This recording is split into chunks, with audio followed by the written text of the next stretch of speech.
Dulce, no? Agdaydayaw kami, Apo Diyos! Hallelujah! Ano naman yung naimbag na rabi?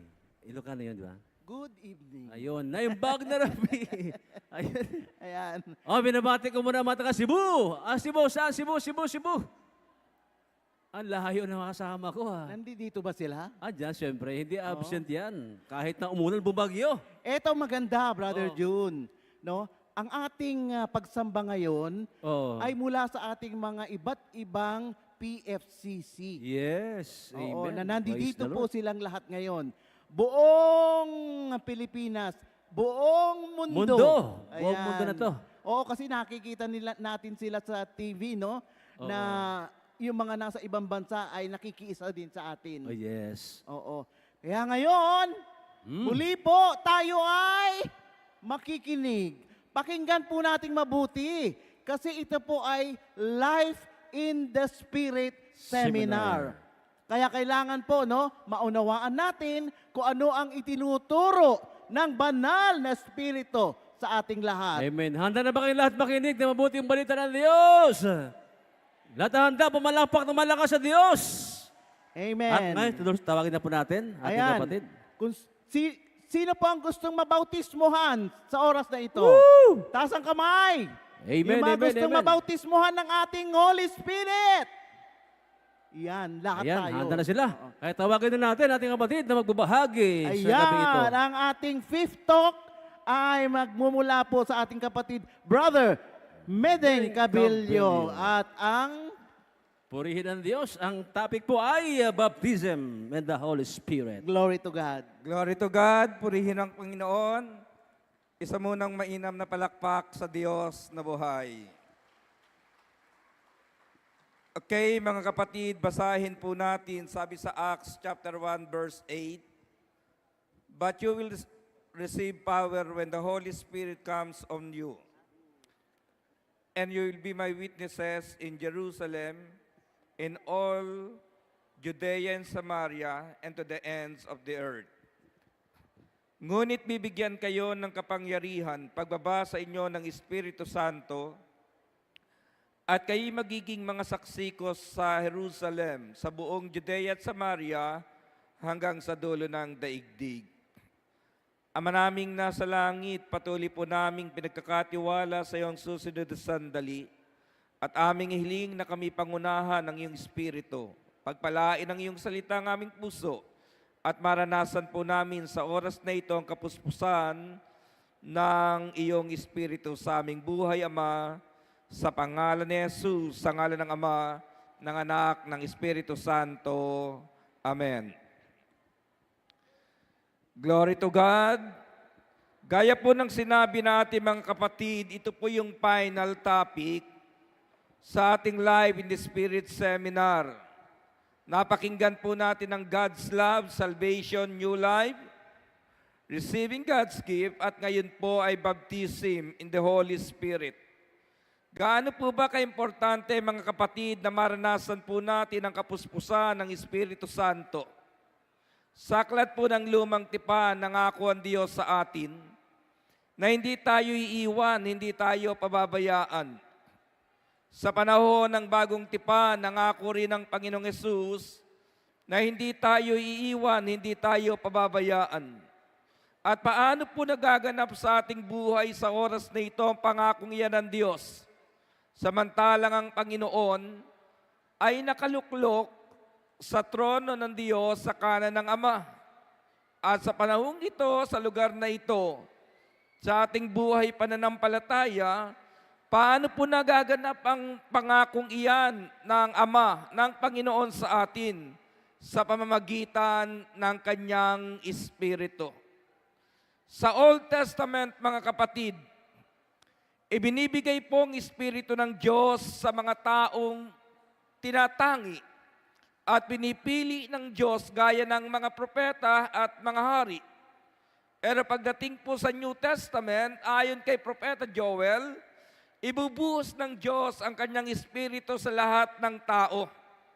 Kaya sa panahon natin ngayon, mga kapatid, simple na mamamayan ng bansang Pilipinas, manalig tayo sa Diyos sa atin ng Espiritu ng Panginoon at saan man tayo pumaroon, tiyak yun, mararanasan po natin ang kanyang pangako na hindi tayo iiwan at pababayaan ng Diyos.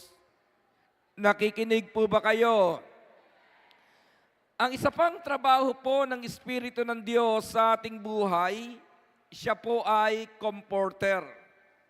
O ang ibig sabihin, mga kapatid, tagapag-aliw ng ating buhay. Yan po ang isa sa kailangan natin sa buhay na ito. Sa dami ng problema ang ating pinagdaraanan, sa dami ng intindihing dumarating sa ating buhay, sa dami ng pananagutan na nangyayari sa atin, mga kapatid, kung wala po tayong mga aliw, mawawalan tayo ng pag-asa. Kung wala pong magbibigay sa atin ng kasiyahan, ng kagalakan, ng inspirasyon sa buhay na ito, mawawalan po tayo ng pag-asa. Pero salamat po sa Diyos, ibinigay niya sa atin ang kanyang Espiritu. At sa pamamagitan ng Espiritu ng Panginoon, anuman ang sitwasyon na mayroon tayo ngayon, inaaliw tayo ng Diyos. Kaya po, mga kapatid, kahit sinasabi nila na ang Pilipinas daw ay third world country, hindi po tayo nawawalan ng pag-asa. At lagi pong sinasabi sa atin ng ating servant leader, ang mga anak ni El Shaddai, ibang-iba kaysa iba. Ano ang dahilan, mga kapatid? Dahil sa Espiritu ng Diyos. Ngayon po, nais kong ihatid sa inyong puso ang ilang benefits of being filled with the Holy Spirit. O sa ating sariling wika, mga kapatid, pakinabang, benepisyo, kapag tayo ay napuspos ng Espiritu Santo. Sabi po sa aking binasa sa Acts chapter 1 verse 8, nagbibigay ito ng spiritual empowerment. Nagbibigay ng spiritual empowerment. Sa pamamagitan po ng gawain ng Panginoon, na ibinuhos niya ang kanyang espiritu, pinatatatag ang ating buhay spiritual. Kaya kahit marami tayong problema, mga kapatid, kaya nating harapin dahil sa loob ng ating kalooban, pinatatag tayo ng Panginoon. Nang nasa Israel po ako, sabi ng isang sister sa akin, Brother Medeng, sa pakikinig ng salita ng Diyos at sa kilos ng kanyang espiritu, diyan ako humuhugot ng lakas. Literal po na mabigat yung trabaho ng sister, caregiver. Mabigat yung Israelitang kanyang inaalagaan. At ang sabi niya, yung aking mga mahal sa buhay sa Pilipinas, medyo pasakit pa ng aking kalooban. Kapag hindi ako nakapagdala ng remittance sa takdang panahon, sinusumbatan pa nila ako, samantalang sa akin lamang sila patuloy na umaasa. Sabi niya sa akin, sa trabahong mayroon ako, sa buhay ng aking mga mahal, pasakit pa sa akin, pero salamat sa Diyos, mayroon siyang gawain na kumikilos ang kanyang espiritu, kaya patuloy na lumalakas ang aking buhay pananampalataya. Amen. Ikalawang bagay na inihahatid po, mga kapatid, ng Espiritu ng Diyos, yung salitang transformation of character. Sabi ng Galatians chapter 5 verse 22, subalit ang bunga ng Espiritu ay pag-ibig, kagalakan, kapayapaan, katyagaan, kabaitan, kabutihan, katapatan, kainahunan at pagpipigil sa sarili. Transformation of character. Sabi nga ng ating servant leader, ang mga anak ni El Shaddai, ibang-iba kaysa iba. Bakit? Naagawan ka na ng pwesto sa araw na ito, nakangiti ka pa. Naulanan ka na at ngayon natuyo na yung tubig sa iyong katawan, mapayapa pa ang iyong kalooban. Bakit mga kapatid, binago tayo ng Diyos?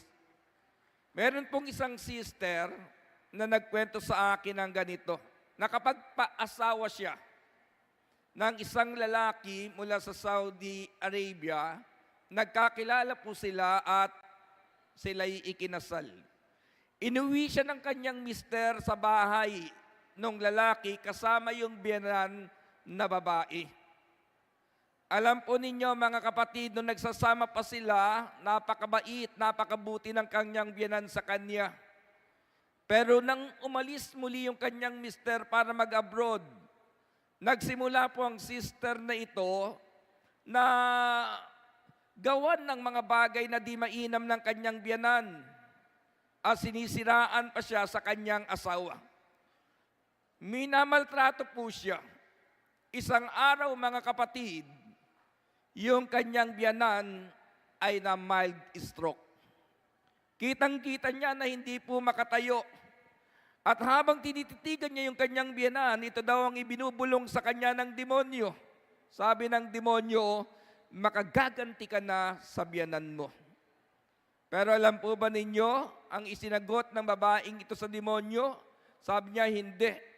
Ito yung pagkakataong maipakita ko na iba ang ugali ng mga taong napuspos ng Espiritu ng Diyos. Ang ginawa po ng sister na ito, inalagaan ng kanyang biyanan. Sa madalit sabi, nanumbalik ang lakas ng kanyang biyanan at ngayon sa kanyang paglilingkod at pananampalataya, ang unang kakampi niya, walang iba kundi ang kanyang biyanan. Mga kapatid, uulitin ko po, sabi ng isang awitin pala, gusto kong bumait, pero hindi ko magawa. Di ba? Sabi pa niya, humanap ka ng pangit at ibigin mong tunay. Hindi po yan totoo mga kapatid. Kung gusto nating bumait at umayos ang ating buhay, may Espiritu ng Diyos na ibinibigay sa atin na nagbabago ng ating kalooban. Ikatlo mga kapatid, yung salitang guidance and direction. John chapter 16 verse 13. Pagdating ng Espiritu ng katotohanan, tutulungan niya kayo pang maunawaan ninyo ang buong katotohanan, sapagkat magsasalita siya hindi sa ganang kanyang sarili. Sasabihin niya sa inyo ang kanyang narinig at ipapahayag ang mga bagay na darating. Ang Espiritu ng Diyos ang gumagabay sa ating buhay at naghahatid sa atin sa tamang direksyon. Ano ang direksyon mga kapatid? Isang maginhawa at matagumpay na buhay. Marami po tayong plano bago matulog sa gabi. Isinasalansan na natin sa ating mga isipan ang gagawin sa kinabukasan. Pero minsan nakalulungkot mga kapatid, hindi pa tapos ang maghapon nating paggawa. Ubus na yung lakas na mayroon tayo para magpatuloy. Ano ang bagay na dapat nating gawin? Pagising sa umaga, ilatag po natin sa Diyos ang gagawin natin sa maghapon. At hilingin natin na samahan tayo ng Espiritu ng Diyos. At bigyan natin kaluguran ng Panginoon at tinitiyak ko sa inyo mga kapatid, gaano man kabigat ang maghapong daraanan ng ating buhay, paggagaanin ng Panginoon, aaliwin tayo ng Kanyang Espiritu. Amen. Isa munang malakas na palakpak sa Diyos na buhay. Ikaapat mga kapatid, yung salitang abiding joy and peace. Ang Espiritu ng Diyos ang naghahatid sa atin ng kagalakan at kapayapaan. Kagalakan at kapayapaan sa kabila ng marami tayong mga problemang pinagdaraanan sa buhay. Amen. Lahat po tayo mga kapatid may kahilingan sa Diyos. At ang isa sa pinakamainam na kahilingang dapat malagay sa ating puso ay magkaroon tayo ng kagalakan, magkaroon tayo ng kapayapaan. Dahil kahit gaano kabigat ang mundong ating ginagalawa ng paligid na ating kinalalagyan, mga kapatid, tinitiyak ko sa inyo, kapag payapa ang puso mo, magiging payapa ang paligid mo. At kapag payapa ang paligid mo, mga kapatid, mararamdaman mo na masarap mabuhay sa mundong ito sa kabila ng marami kang intindihin at pananagutan. Mainam po sa isang tao. Ito madalas kong prayer, mga kapatid, sa umaga. Bago po ako lumabas ng kwarto at magsimula ng gampaning ipinagkakatiwala ng Diyos, ito yung simpleng prayer ko: Lord, bigyan mo ako ng mainam na kondisyon ng katawan, isang malinis na isipan, isang inspiradong puso sa kabila ng mabigat na sitwasyon, at isang kagalakan na hindi kayang ibigay ng mga bagay sa mundong ito. Napakinggan nyo, mga kapatid, mainam na kondisyon ng katawan, malinis na isipan, inspiradong puso, at kagalakan na hindi kayang ibigay ng mundong ito, pero kayang ibigay ng Diyos sa pamamagitan ng Kanyang Espiritu. Kaya tinitiyak ko sa inyo, mga kapatid, ang kainaman kapag tayo napuspos ng Espiritu ng Diyos sa bawat akbang ng ating buhay, kasama natin ang galak at kapayapaang galing kay El Shaddai. Amen. Ikalima, mga kapatid, inner strength upang maharap natin ang testing and trials ng buhay.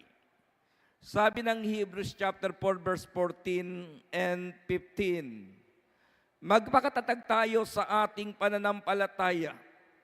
Yamang mayroon tayong dakilang saserdote na pumasok sa kalangitan, sa harapan ng Diyos, walang iba kundi si Jesus na anak ng Diyos.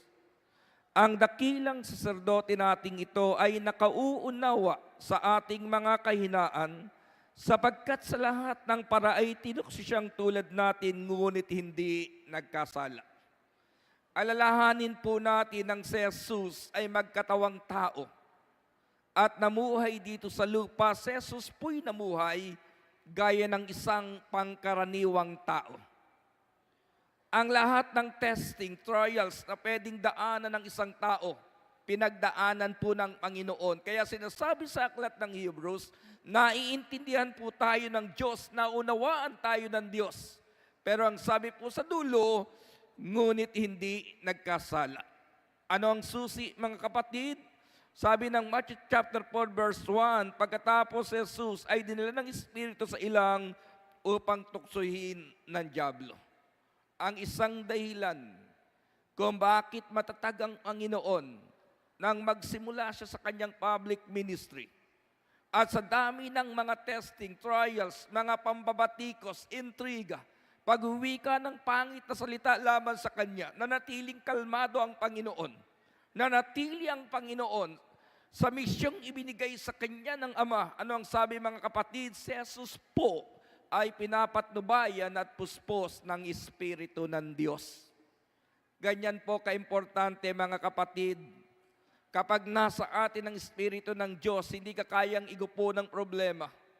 Hindi ka kayang ibagsak ng mga alalahanin ng buhay. Kahit susun-suso ng problemang pagdaraanan mo, mananatili pa rin sa iyong puso na may Diyos na nag-aaliw sa iyo at nagbibigay ng pag-asa. Mayroon tayong tinatawag na inner strength. Alam po ba nyo sa gawaing ito, bakit tayo pinatatag ng Panginoon? Bakit tayo inabot ng 41 years, mga kapatid? Yung salitang inner strength. Minsan may nagtatanong sa akin, Brad, ano kayang mainam sa overnight ng anniversary? Mainit o umuulan? Sabi ko, mainam kapag lagi nating kasama ang Diyos. Bakit? Kasi naranasan na po nating ulanin sa gawaing ito. Naranasan ko po sa unang dalo ko ng overnight, mga kapatid, halos gahita. ang tubig dito sa Luneta, pero bitbit ang kanilang mga anak. Hindi po umaalis, tinatapos hanggang sa healing message ng servant leader. At ang biyayang nakikita ko, mga kapatid, kapag hindi umuulan, mahaba ang pila sa toilet ng mga babae. Pero kapag buhos malakas ang ulan, walang pila sa toilet. Aywan ko lang kung bakit, mga kapatid, pero naniniwala tayo. Kapag kasama natin ang Diyos, may lakas sa loob na ibinibigay ng Panginoon para maging matatag tayong harapin anumang testing ng buhay na pagdaanan natin. Ika-6, mga kapatid, conviction to live in a holy life. Conviction to live in a holy life. Di ba? Hindi po natin kayang baguhin ang ating sarili. Dami natin New Year's resolution noon. Dami nating ginawang paraan para magbago yung ating sarili. Yung tiyuhin ko, yung kanyang anak, inilubog na sa drum. At iniahon, pero sabi pa rin ng kanyang anak, sirena pa rin daw siya.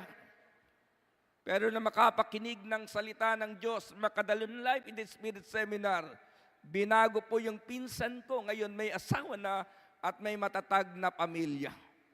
Di natin kayang baguhin ang ating sarili. Pero binibigyan tayo ng conviction ng Espiritu ng Diyos, mga kapatid, upang tayo po ay lumakad ayon sa katwiran ng Panginoon. At ang ika-7, mga kapatid sa Panginoon, ito po yung ilan lamang sa benepisyo ng kapuspusan ng Espiritu ng Diyos, spiritual empowerment, transformation of character, guidance and direction, abiding joy and peace, inner strength to face testing and trials, conviction to live in a holy life, and spiritual knowledge with gifts. Spiritual knowledge with gifts. Binibigyan tayo ng karunungan ng Panginoon. Binibigyan tayo ng regalo ng Diyos. At kapag binigyan tayo ng regalo ng Diyos, mga kapatid, na galing sa Kanya, ramdam na ramdam natin ang kilos ng kapangyarihan ng Diyos sa ating buhay. Gusto ba ninyong maranasan ang kapuspusan ng Espiritu ng Diyos? Hello? Gising pa ba kayo? Gusto ba ninyong maranasan ang kapuspusan ng Espiritu ng Diyos? Sa Aklat ng Gawa, Kabanata 8, meron pong isang lalaki na pangalan ay Simon, isang magikero, na ang lalaking ito ay naakit sa pakikinig ng salita ng Diyos na ang preacher ng panahong iyon sa Samaria, walang iba kundi si Felipe. Ang mga tao sa lugar ng Samaria ay nabautismohan sa pangalan ni Jesus. Subalit hindi pa sila nababautismohan ng Espiritu Santo, kaya pong ginawa nila Felipe, ipinatawag sila Pedro, ang mga preachers mula sa Jerusalem, upang mag-conduct ng Life in the Spirit Seminar sa lugar po ng Samaria. At si Simon, na naging alalay nitong si Felipe, kitang-kita niya, samantalang pinapatungan nila Pedro ng kanilang mga kamay ang mga taong naroon, tumanggap po ng Espiritu Santo.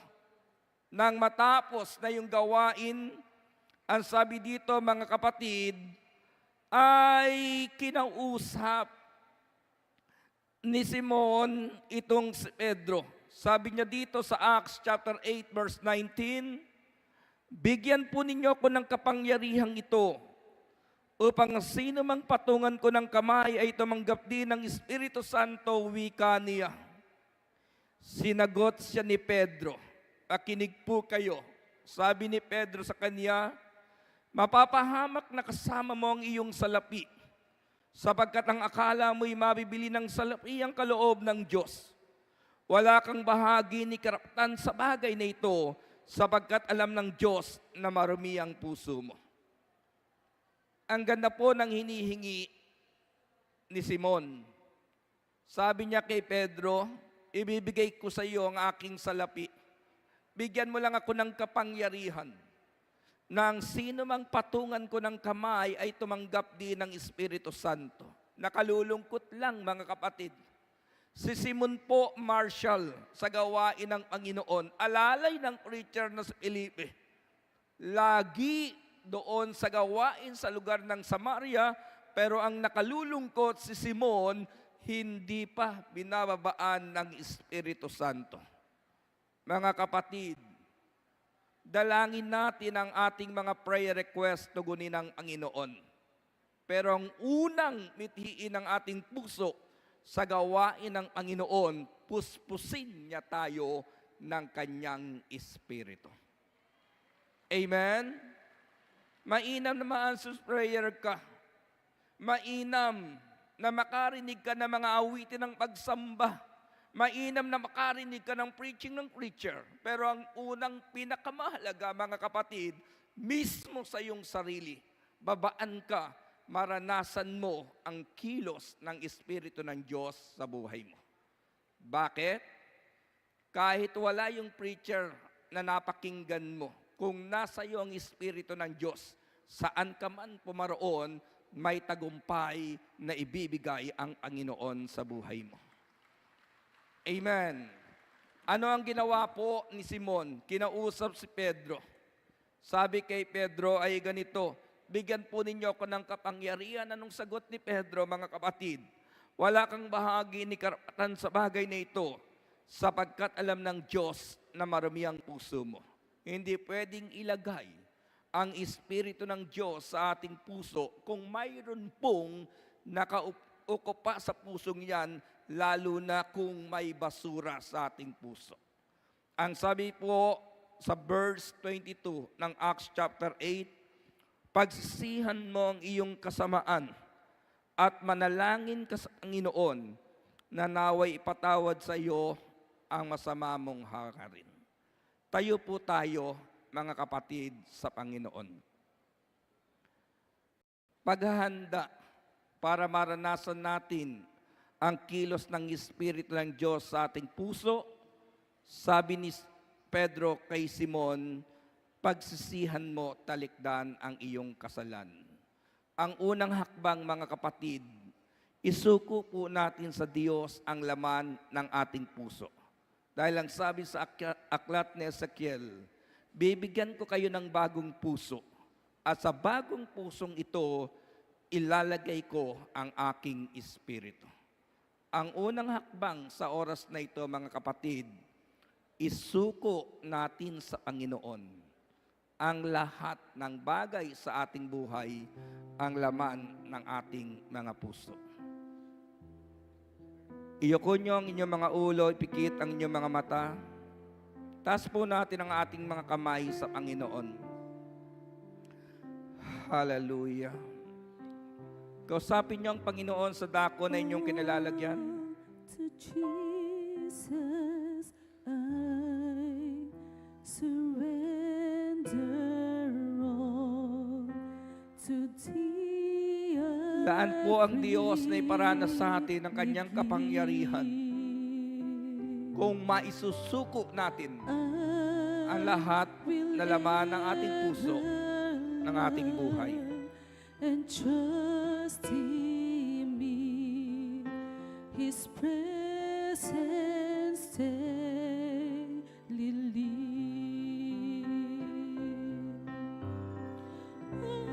I surrender all. I surrender all. Hallelujah. Oh, thank you, Jesus. Thank you, Jesus. Blessed Savior, I surrender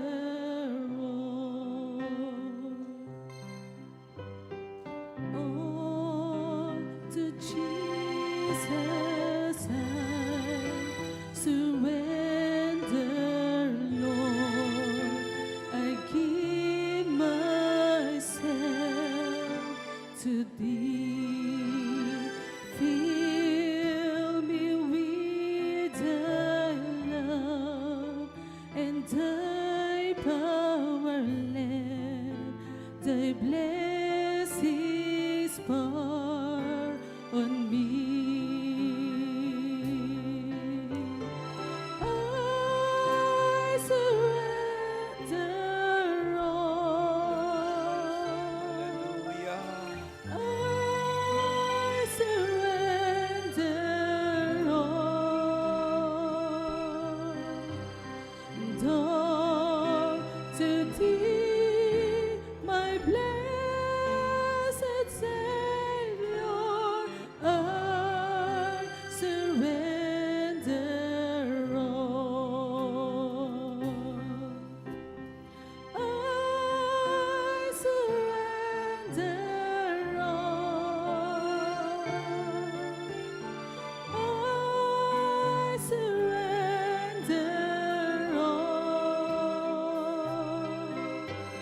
And all to Thee, my blessed Savior, I surrender all. I need Thee every hour, most precious Lord. No tender voice like Thine can peace afford. I need Thee, oh, I need Thee.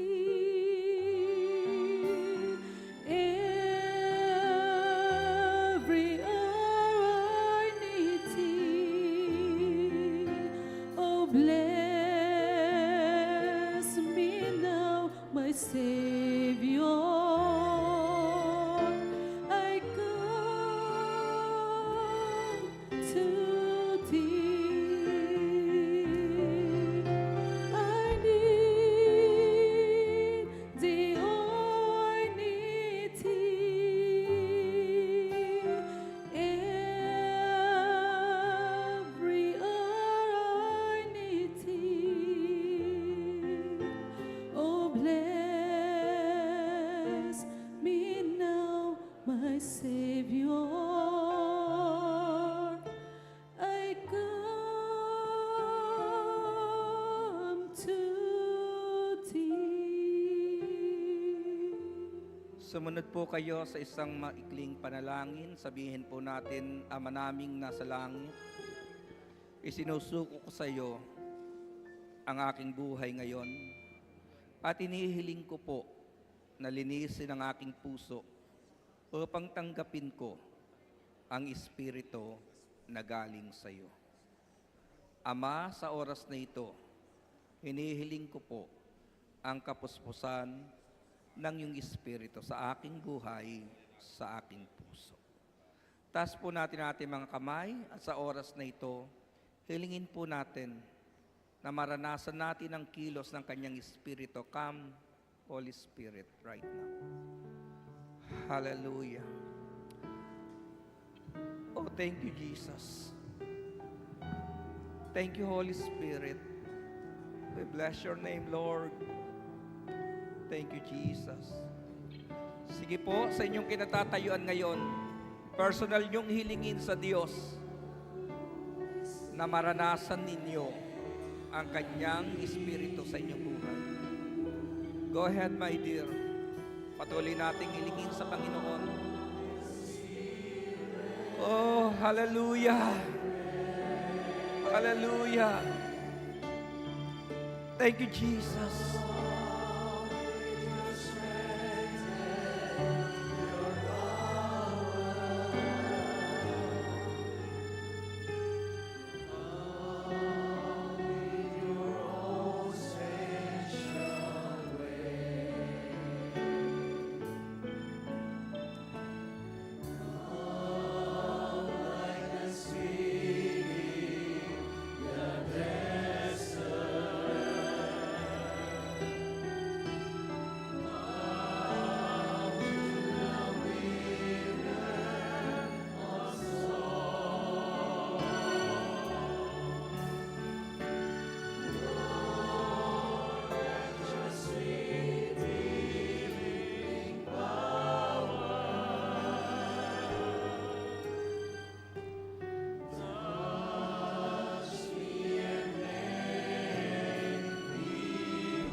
Ama naming nasa langit sa oras na ito, buong suko kami sa iyo at patuloy naming hinihiling na sa sandaling ito, patuloy naming maranasan ang kapuspusan ng Espiritu at maranasan ang biyaya ng kagalakan samantalang hinihintay namin ang healing message na manggaling sa iyo mula sa bibig ng aming servant leader.